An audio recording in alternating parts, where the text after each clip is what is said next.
Terima kasih. Bismillahirrahmanirrahim. Assalamualaikum warahmatullahi wabarakatuh. Salam sejahtera untuk kita semua. Om Swastiastu, Namo Buddhaya, salam kebajikan, Rahayu.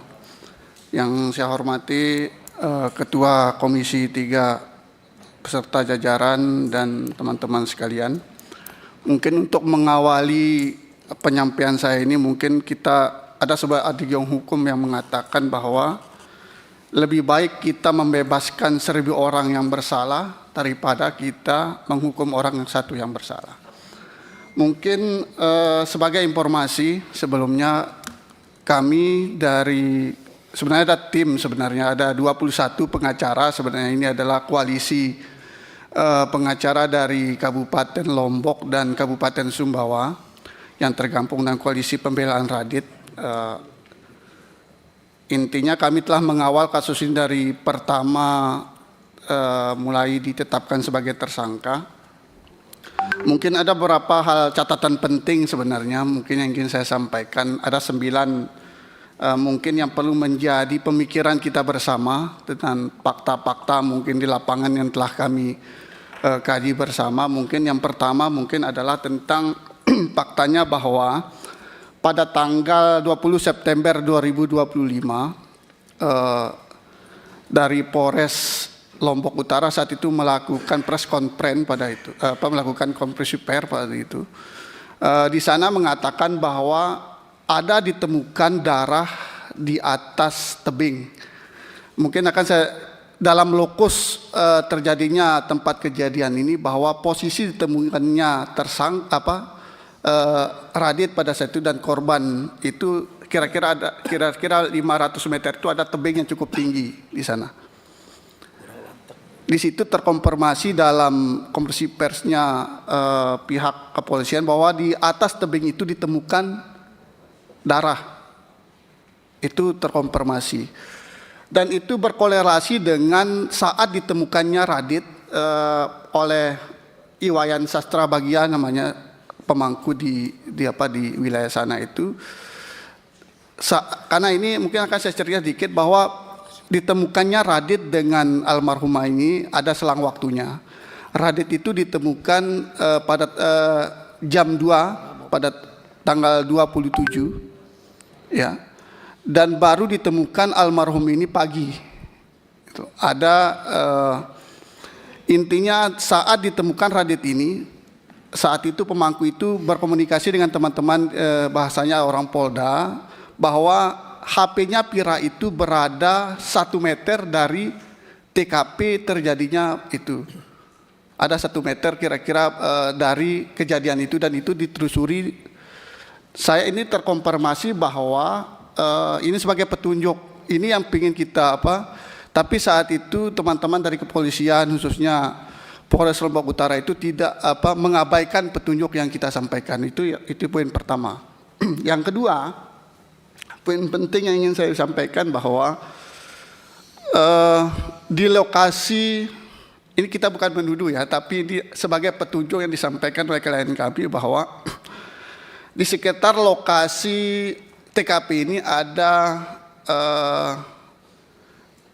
pos tentara di sana, pengamanan tentara AU ya kalau saya.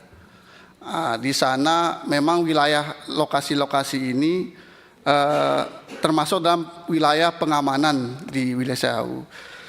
Sebenarnya dalam BAP Radit waktu pertama tanggal 27 disampaikan itu dia sudah menyampaikan secara terang benderang sebenarnya ciri-ciri pelaku yang diduga. Ada warna kulit hitam, tinggi badannya 160 sampai 165, postur tubuhnya agak tegap, pikal, ya, potongan rambut agak cepak dan lain sebagainya. Ini sebenarnya yang kita inginkan kemarin dari teman-teman, kita pingin orang yang diduga saat itu kita minta untuk dipoligraf juga sebenarnya. Tetapi itu tidak dilakukan oleh pihak penyidik. Nah, ini mungkin yang menjadi bukan kita menuduh ya, tetapi kita menduga, karena ini kalau kita melihat dari maaf mungkin akan saya perlihatkan sedikit posisi ditemukannya Radit pada saat itu. pertama kali ya, nanti saya akan perlihatkan fotonya. Ini adalah posisi pertama kali Radit ditemukan setelah dia itu betul-betul dalam keadaan yang sangat tidak sadar gitu. Cuma di dalam BAP yang menjadi petunjuk jasa, kalau kita lihat dari dakwaannya itu bahwa Radit pada saat itu dia bahasakan yang dia tidak hanya mengalami luka yang tidak parah, luka ringan saja, dan dia rasanya tidak bisa berjalan. Cuma faktanya kita konfirmasi bahwa dia itu dipapa oleh temannya, dibawa ke puskesmas saat itu, dan pada saat itu puskesmas NIPA pada saat itu tidak sanggup dan dia itu dirujuk ke Rumah Sakit Bayangkara. Tapi karena kalau misalnya dia tidak parah, dia tidak akan mungkin dirujuk lagi ke rumah sakit di provinsi. Dan kami juga mendapat bahwa justru di rumah sakit provinsi itu mungkin ini yang foto yang pakai bidet ini. Ya ini di rumah sakit provinsi. Ya, ini ada filenya nggak sih ini Pak? Ada. Ada bisa dikasih ke ini sebenarnya nggak bisa lihat nih? Ada filenya? Ya siap. Intinya bahwa di rumah sakit provinsi itu dari hasil dokter itu justru Radit itu mengalami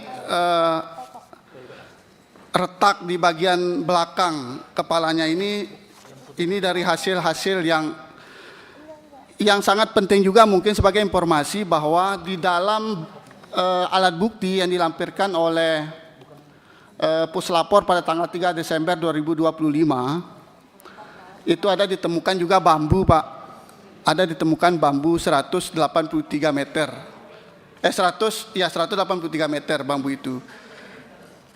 Dalam informasi yang kami dapatkan bahwa sebelah kiri bambu itu adanya darah Radit, di sebelah satunya itu adalah darahnya almarhum. Justru kami tidak bisa rekonstruksi terjadinya perkelahian seperti apa sehingga bambu yang satu itu digunakan oleh dua orang. Apakah misalnya Radit dulu yang memukul Pira sampai dia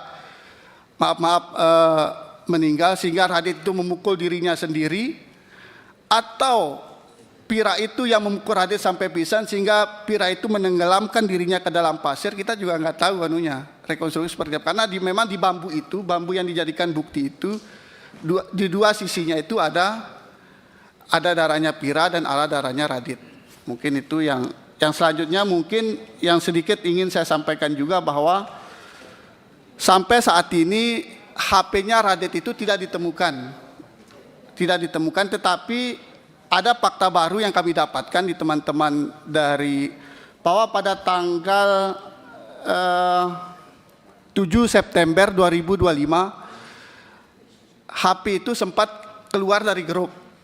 Cuma kami tidak punya kemampuan untuk tapi secara faktanya HP nomornya Radit yang digunakan yang dikatakan hilang itu itu keluar dari grup pada tanggal 7 September 2025.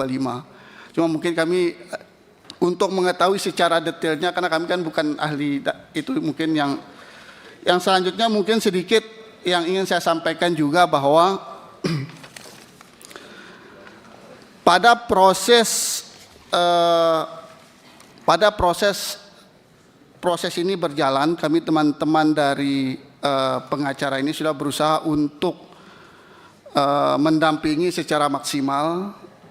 Cuma mungkin kami juga memohon mungkin dan dari kanda-kanda semua dari Komisi 3 untuk bisa nantinya Pak mengontrol bersama-sama dengan proses, karena memang kami jujur Pak, kalau kita melihat dari luka yang dilakukan oleh Radit saat itu betul-betul sangat tidak manusiawi lah seperti itu. Mungkin itu saja yang ingin saya sampaikan. Terima kasih. Assalamualaikum warahmatullahi wabarakatuh. Terima kasih. Jadi khusus kasus Batam diduga ada rekayasa